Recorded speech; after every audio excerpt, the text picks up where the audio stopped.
салом дӯстони азиз, шом бахайр. дар амрико 8 зодаи тоҷикистонро ба гумони терроризм ва узвият ба созмони террористии доиш боздошт кардаанд.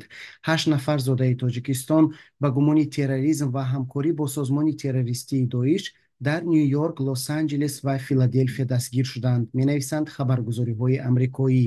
Ба гуфти огоҳони қазия, боздоштшудаҳо ба воситаи марзи ҷанубии кишвар вориди хоки амрико шуда, ҳангоми убури сарҳад гузаштаи ҷиноии онҳо пок арзёбӣ шудааст.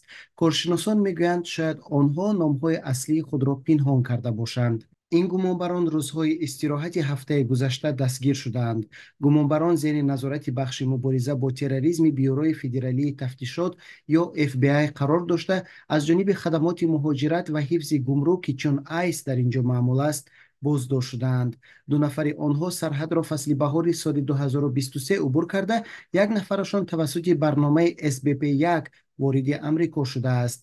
ин барнома аз ҷониби маъмурияти президент Байден ба хотири сода кардани ҷараёни гирифтани паноҳандагӣ роҳандозӣ шуда буд.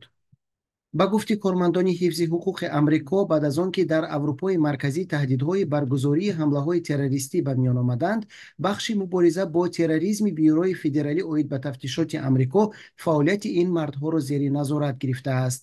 Боздоштшудаҳо якчанд моҳ мавриди назар қарор дошта, фаъолияти онҳо пурра назорат мешудааст.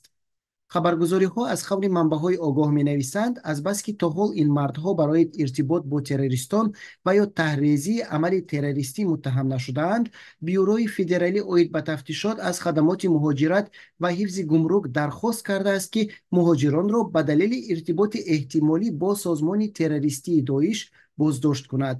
муҳоҷирон ҳамчунин ба нақси қонунҳои муҳоҷират дар амрико айбдор мешаванд.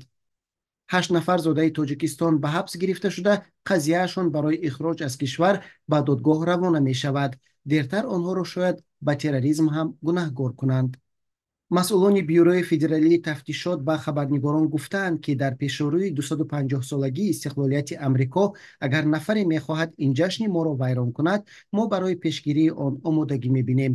мақомоти ҳифзи ҳуқуқи амрико ахиран дар изҳороти худ ба матбуот оид ба ҳабси чандин муҳоҷирон хабар доданд, ки фаъолияти онҳо зери назорати бахши мубориза бо терроризми Бюрои федералӣ оид ба тафтишот ё FBI қарор доштааст. дар миёни боздоштшудаҳо шаҳрвандони Узбекистон низ ҳастанд.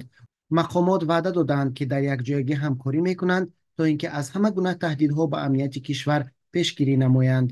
тамошобинони азиз, ин хабар бисёр хабари нороҳаткунанда аст ва мо кӯшиш мекунем, ки вобаста ба ин қазия агар маълумоте ба дастамон ояд, ба саҳми шумо бирасонем. рӯз бахайр ва барои онҳое ки дар амрико ҳастанд, шаби хуш.